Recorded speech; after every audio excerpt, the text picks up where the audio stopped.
Olá, sétimo ano, tudo bem com vocês? Bem, espero que sim. Comigo também está tudo ótimo. E estou aqui na minha casa respeitando a quarentena e espero que vocês também estejam assim. Lembrando que quanto mais nós adotarmos e respeitarmos o isolamento social e a quarentena, mais rápido sairemos dela, né?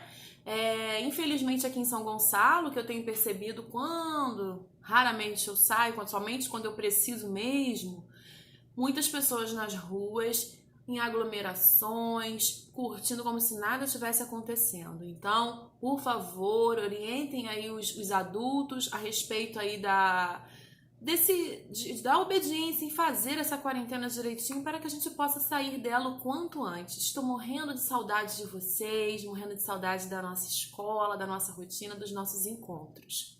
Bem, essa videoaula de hoje, ela vai ser uma correção daquela atividade que vocês fizeram, aquelas 10 perguntas, aquelas 10 questões que eu havia passado para vocês como sondagem da aprendizagem de vocês. Fiquem tranquilos, porque aquele exercício que eu enviei foi somente para que eu pudesse ter uma noção de como estava esse aprendizado. Então, eu espero que muitos tenham gabaritado ou que tenham errado muito poucas questões, porque todas aquelas questões estavam relacionadas aos assuntos que nós abordamos ainda em sala e nas nossas videoaulas. Então, para sanar as possíveis dúvidas de quem errou, alguma questão, eu farei então aqui a correção com vocês e explicarei as 10 questões, tá certo?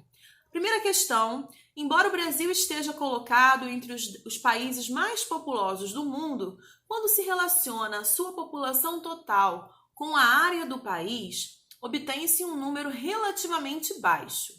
A essa relação de população versus área, damos o nome de letra A, taxa de crescimento? Não.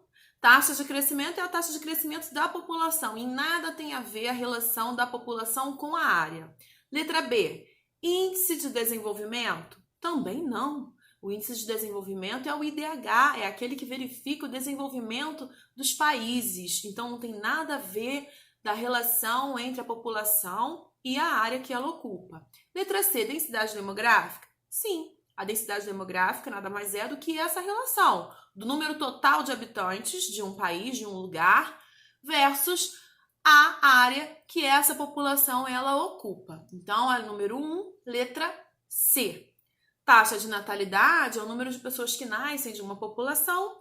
E a letra E, taxa de fertilidade ou fecundidade, é o número de filhos que uma mulher ela pode vir a ter, ok? Na questão 2, sabemos que a população pode se distribuir de formas diferentes no território. E a partir dessa distribuição, podemos classificar um território como populoso ou como povoado. 2 conceitos que nós aprendemos também quando falamos de população brasileira.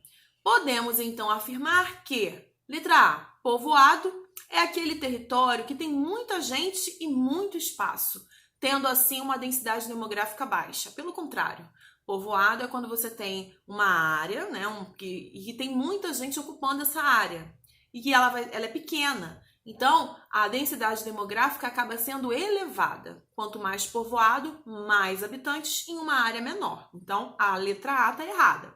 Letra B. Quando falamos que um território é populoso, estamos nos referindo à população absoluta desse espaço, tá certo? Certíssimo. Populoso se refere ao número total de habitantes, população absoluta desse espaço. Mas vamos ler as outras opções para ver se realmente não eram as outras. C. Podemos dizer que o estado do Acre é mais povoado que o do Rio de Janeiro? Totalmente errado. D. Povoado e populoso têm o mesmo significado? Não. Acabamos aí de ver que não. Letra E. Populoso é o território que tem muita gente e muito espaço, o que resulta em uma densidade demográfica baixa. Nananina, não.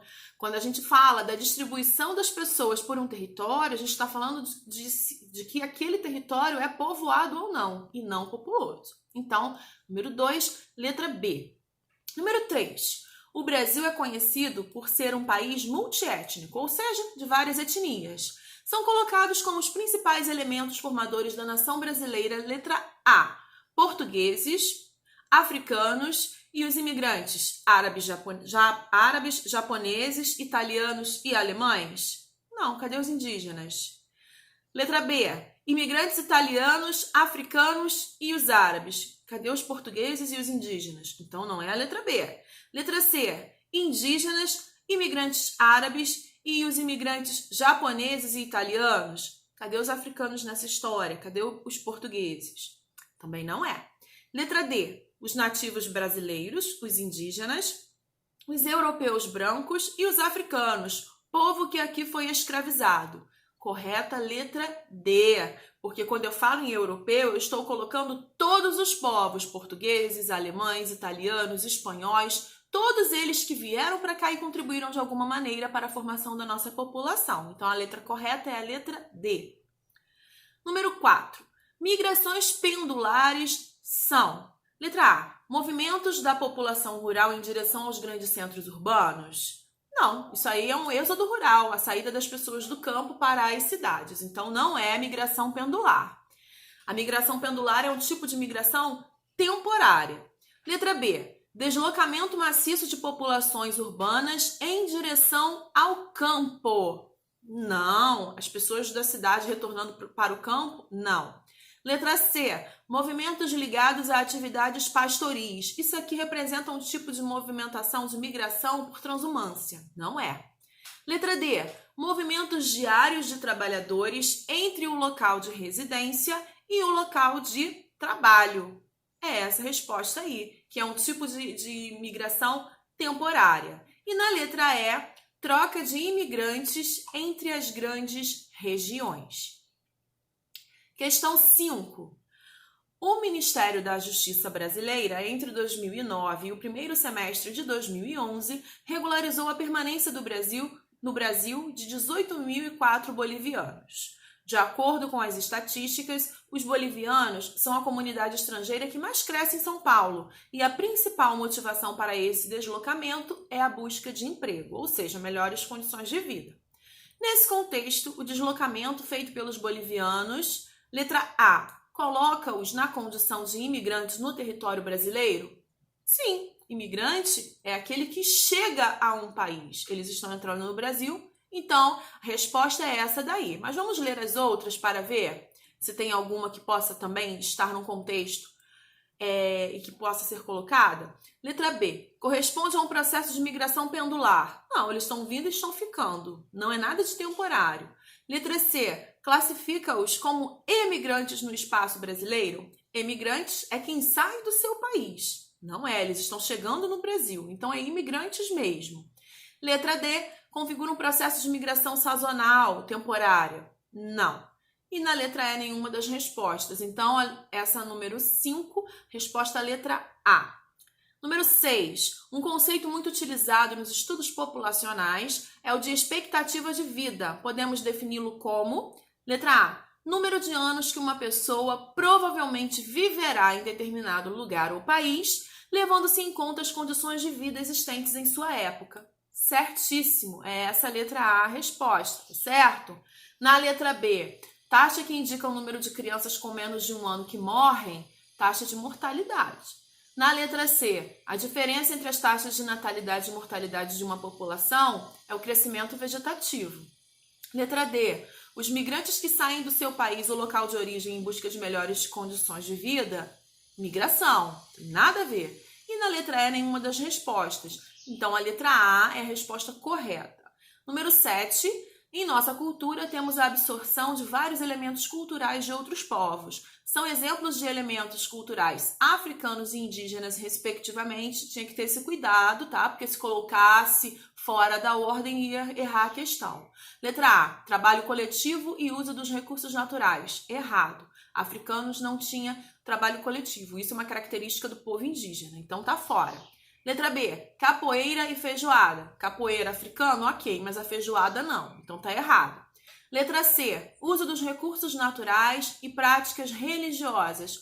Os africanos não usavam os nossos recursos, eles eram explorados, né? Por quem usava, então não é.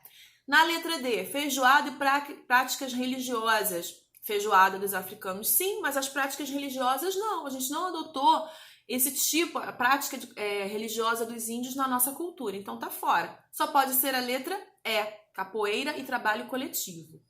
Número 8. A partir da década de 70, observamos uma queda na taxa de natalidade na população brasileira. Dentre os principais motivos para esta redução, temos pegadinha, né? Porque a partir da década de 70 nós vamos ter dois fatores específicos. Letra A, a introdução da medicina preventiva e o crescimento urbano? Não. Letra B, a mudança do papel da mulher e a introdução dos métodos contraceptivos? Sim. A introdução da medicina preventiva, ela ocorreu na primeira metade do século XX, tá? Lá pelos anos de 30, 40. Foi antes da década de 70, logo não tem a ver, ok? Letra C, introdução da medicina preventiva, já falei que não tem a ver, então por isso que está errada, tá? Êxodo rural e medicina preventiva? Também não. Número 9. Entendemos como migração interna a volta massiva de indivíduos aos seus estados de origem. A letra A configura uma migração de retorno, então não é essa letra. Letra B, saída de brasileiros para outros países em busca de melhores condições de vida. Migração externa, isso. Letra C, os brasileiros que voltaram dos Estados Unidos? Não, migração de retorno. E na letra D, corresponde às saídas de pessoas do seu estado de origem para outro estado em busca de melhores condições de vida. É a letra D. Letra E, nenhuma das respostas anteriores. 10 e última. Dentre as alternativas a seguir, assinale aquela que não se relaciona com as mudanças na taxa de natalidade do Brasil nos últimos anos. É a que não tem a ver. Vamos lá. Na letra A inserção da mulher no mercado de trabalho tem a ver com a queda da taxa de natalidade. Nós estudamos isso ainda em sala de aula. Letra B, o incentivo governamental à fecundidade. O governo brasileiro tem adotado políticas que incentivam, então, o crescimento da taxa de natalidade, que estimulam aí as pessoas a terem mais filhos? Não. Então, a resposta da 10 é a letra B, porque é a que está errada. Na letra C, a difusão do planejamento familiar é um dos fatores responsáveis, né, pela queda da taxa de natalidade. Letra D, o crescimento do processo de urbanização também. E na letra E, um incentivo governamental através da medicina preventiva e métodos contraceptivos também. Então, resposta da 10, letra B, é a resposta a ser marcada. Certo? Espero aí que vocês tenham tirado todas as dúvidas de vocês relacionadas a estas questões. Até a próxima videoaula com os conteúdos que nós iremos trabalhar. Fiquem com Deus e até a próxima semana. Beijo, beijo!